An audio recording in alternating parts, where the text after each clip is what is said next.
In view of the complications involved in understanding the concept of democracy, we focus on the basic features of democracy, which will help us in distinguishing democratic government from the non-democratic government. To learn the basic concept of democracy, we take an imaginary example. Let us imagine a territory situated far away from the civilized world and populated by small size of population. People in the territory are living in disorderly manner.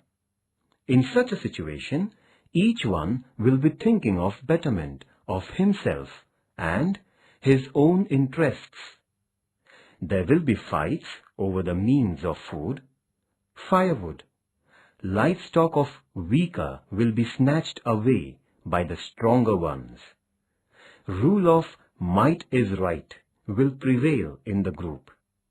Conflicting interests will make everyone suffer. It will give rise to rivalry, competition, and disputes amongst the people. People will need protection and internal order. When the internal security is endured, there is a fear of external aggression. So people will need protection from foreign aggression as well.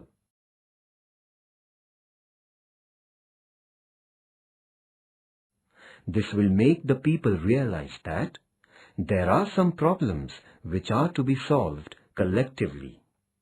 So they will come together and discuss their problems and the remedies to them.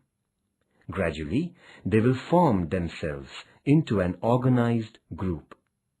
They will start thinking of the problems arising out of conflicting interests, problems of the group as a whole, and also the ways and means of tackling these problems. Of course, this will not take place in one meeting.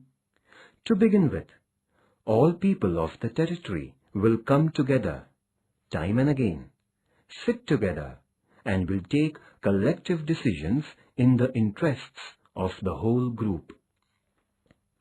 Now, the problem will arise as to who will decide what is beneficial to all, who will make the laws, who will implement the laws. Therefore, for making and implementing laws which are beneficial to all, then government will become necessary. Besides, for maintaining internal peace and order, and for protection from external aggression, a body called government will be needed. People will have to decide questions like, how to create this government? How will it function?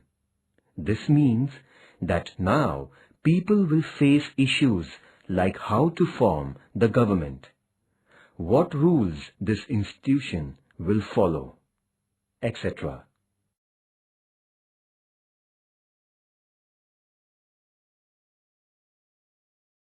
In the beginning, all people of the territory will come together to take collective decisions to solve problems before them. But with the passage of time, population will increase and it will become difficult for all people to participate in the decision-making process.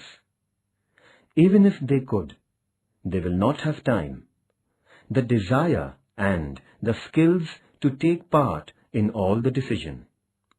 So, people will decide to send their representatives who can think, who can speak, and express their opinions, who have necessary skills to tackle complicated problems, and act on behalf of the people, and work for the general interests of the whole group. A few people who are representatives of the whole group will form a governing body and rule over the group. Thus, people will participate in the decision-making through their representatives and elect their rulers to implement the decisions. this will be a democratic system. Friends, if you consider the chain of events in the above story, you will come to know the process of the formation of democratic government. In the end, repeatedly held peaceful discussions among the people lead to the emergence of democracy. From this, we can say that democracy is the government created by the people, run through their own elected representatives to protect their own interests and the interests of the society. As Abraham Lincoln once said, democracy is government of the people, by the people, and for the people.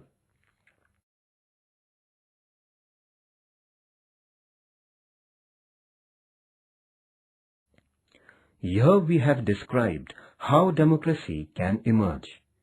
But sometimes in the same society, someone or a group that is very powerful may take advantage of the chaos in the society, resulting into dictatorship of one or a group. Friends, this was an imaginary example from which you can easily understand the process of formation of democracy or dictatorship. Following chart will help you in understanding this process in detail.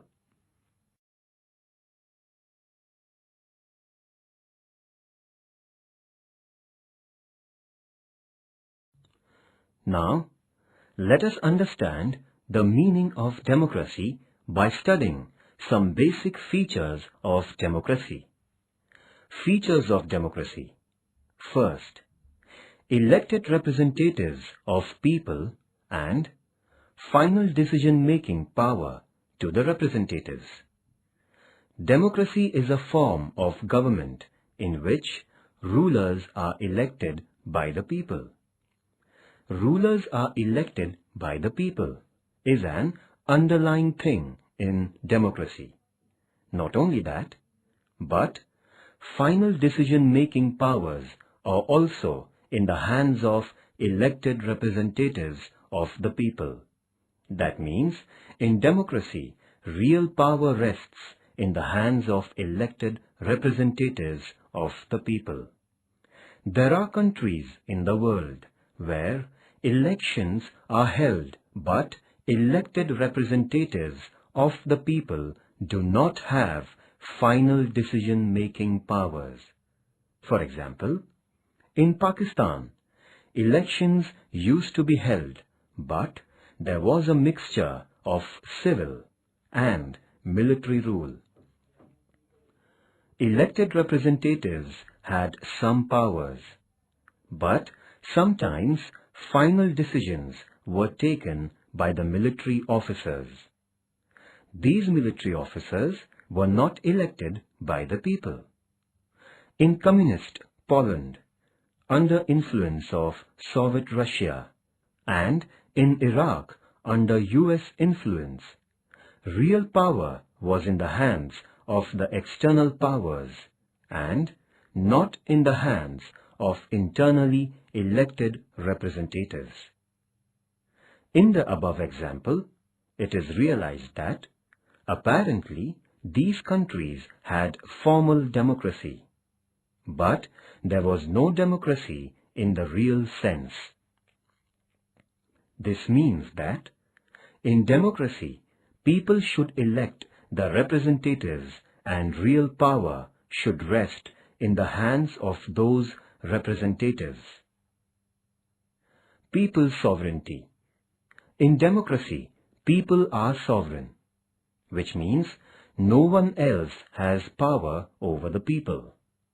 In all, modern democratic country, people use the power through their elected representatives.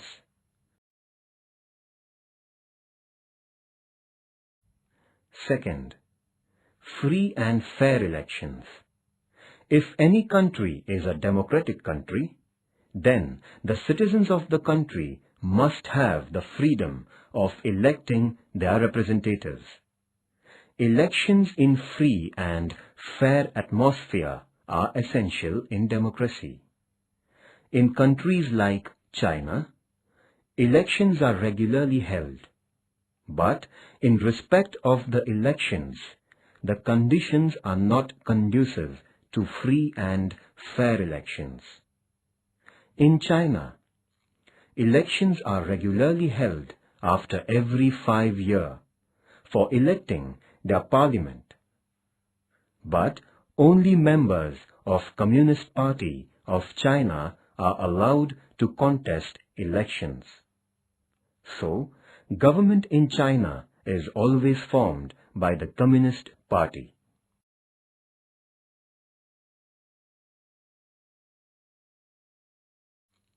In Mexico, since its independence in 1930, elections held after every 6 years to elect their president.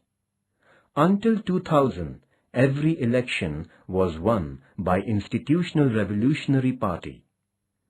Under the pressure of Institutional Revolutionary Party, government officers, teachers and even the media forced the people to vote for the ruling party. So, opposition parties did contest elections, but they could never win before 2000.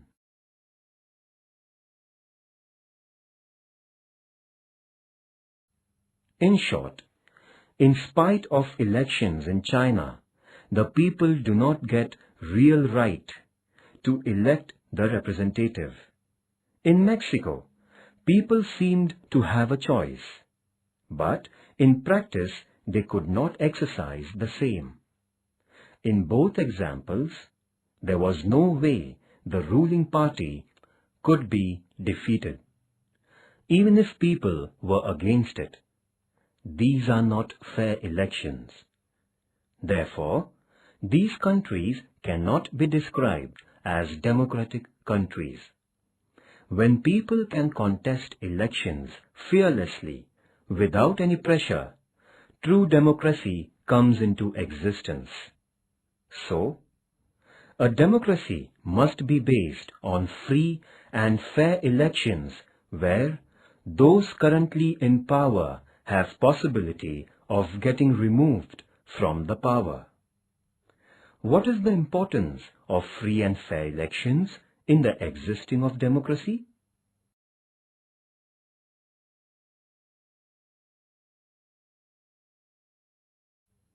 Third, universal adult franchisee with each vote having equal value. Holding elections is a necessary condition for existence of democracy. The principle of universal adult franchise is accepted almost all over the world. Every adult citizen must have equal right to vote. Elections in democracy will be meaningless if equal right to vote is denied to the citizens.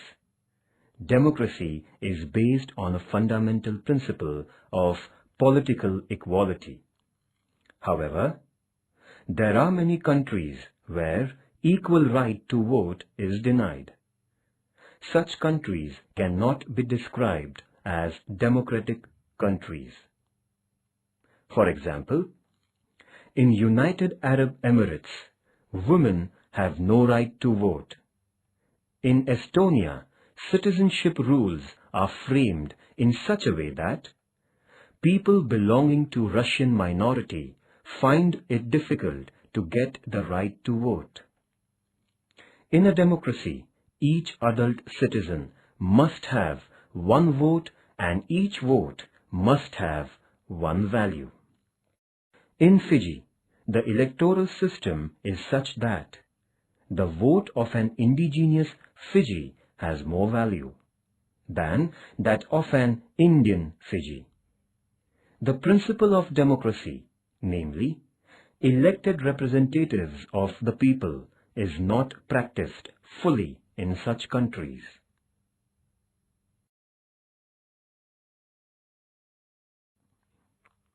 Activity. Discuss in the class what is universal adult franchise, why it is important.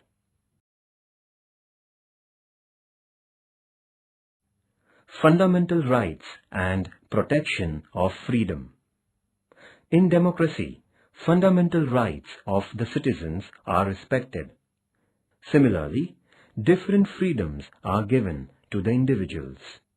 For example, freedom of thought, freedom of expression, freedom to form association, freedom to criticize, freedom to approach the courts for protection of rights, etc. are same important rights. Similarly, all citizens must be equal before law. In a democracy, government cannot do whatever it likes, simply because it has won elections. Though the majority rules in a democracy, democratic government has to respect the rights of minorities and guarantee their protection.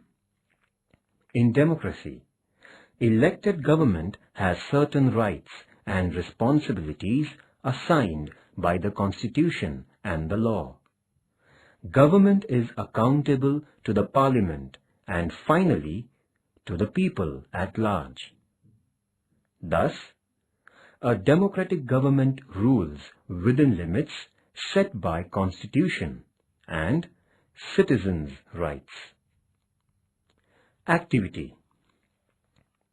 Democracy is power of majority which respects minority. Discuss. From the above discussion, we come to know that democracy is a form of government in which, first, elected representatives of the people rule and these representatives has power of making final decisions. Second, elections are conducted in free and fair atmosphere. Third, adult franchise is provided and every vote has equal value. Fourth, fundamental rights and freedom of the people are protected. Explain the features of democracy. Activity. Discuss in the class whether above features are found in Indian democracy.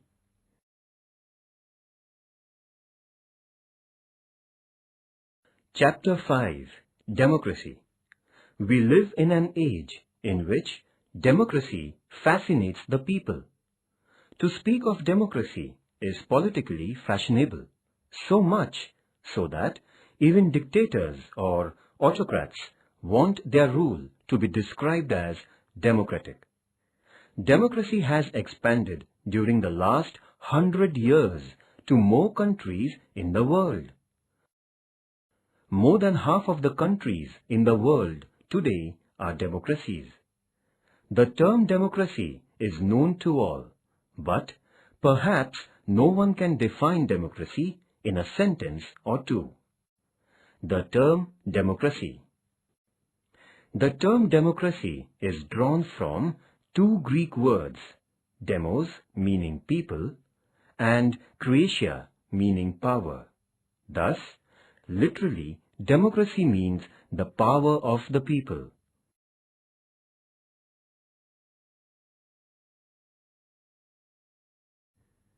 Forms of democracy. Right from ancient times, the system of democratic government has experienced various transitions. Therefore, we can divide democracy into two types: direct democracy and indirect democracy.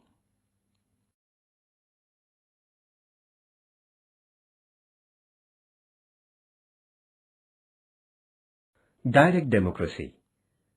Democracy based on the direct participation of citizens is known as direct democracy. It was in existence in Greek city-states, particularly in Athens, 4th and 5th century BC. In direct democracy, there is direct participation of citizens in the decision-making process. Greek and Roman city-states were small in size. Besides, women, slaves, foreigners, etc. did not have status of citizenship, so citizens also were small in number. Public issues were also not as complicated as they are today. Therefore, citizens used to resolve public issues with discussions and mutual consultations. In direct democracy, people could directly rule over themselves. That means people were sovereign in real sense. In modern times, population has increased. Similarly, public issues also are getting complicated. Therefore, direct democracy has become impracticable.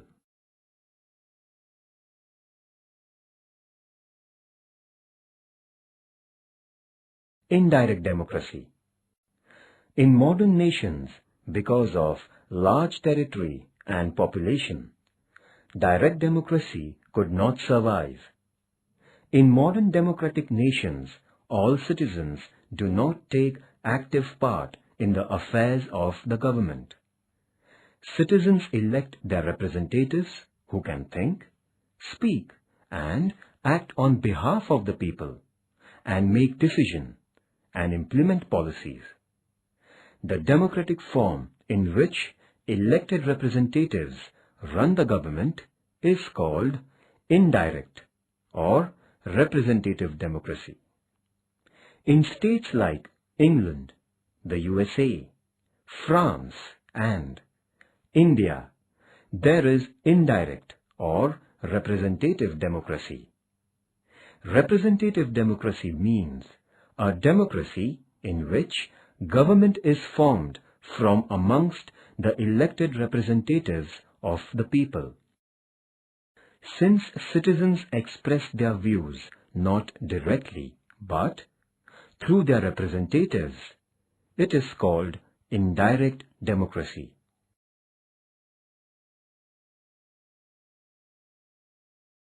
Indirect or representative democracy is of two types: presidential democracy and parliamentary democracy. In England and India, parliamentary democracy is in existence, whereas presidential democracy exists in USA and France.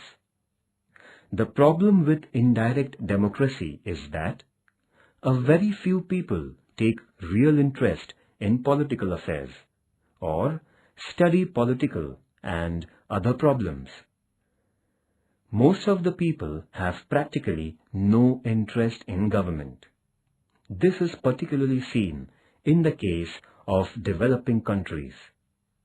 Even then, participation of all citizens in governmental affairs is not possible today. Therefore, indirect or representative democracy is inevitable.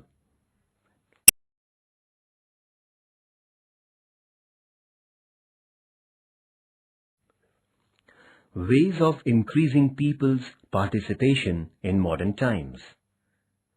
So far, we have studied two forms of democracy: direct and indirect. In today's situation, direct democracy is impracticable, but in indirect democracy, people do not have sufficient opportunity to participate.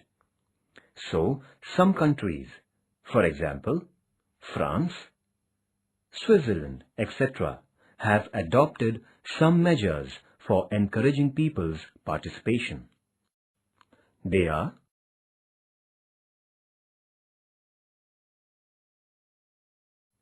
first, recall, to call back the representatives.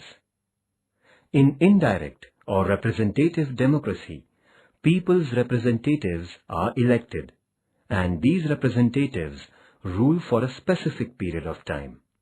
But if any representative is not properly discharging his or her responsibilities, then he or she can be called back with the written request of specific number of voters. This is an effective way of putting control over the representatives. This method is adopted in Switzerland and in some states of America.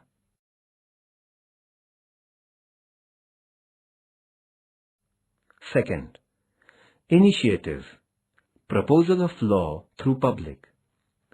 Proposing and making law is a responsibility of the legislature. However, when citizens propose a law, it is called initiative. In some countries, there is a system that legislature must consider proposal if supported by a specified number of citizens. This right is enjoyed by the citizens of Switzerland.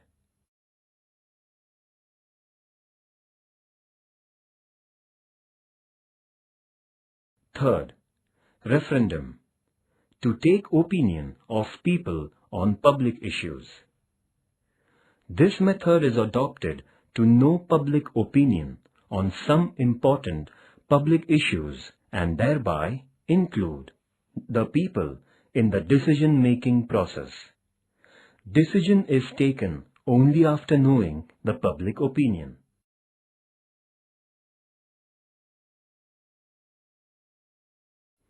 Fourth, plebiscite, people's opinion on proposal of law. Many times the terms plebiscite and referendum are used synonymously. Opinion of the people on political, social, or economic issues is taken through referendum. However, method of plebiscite is adopted to get approval of citizens on the law passed by the legislature. This is called plebiscite. For example, in Australia, plebiscite is needed for amending the constitution. Activity: organize a debate competition on Democracy in India, a successful democracy.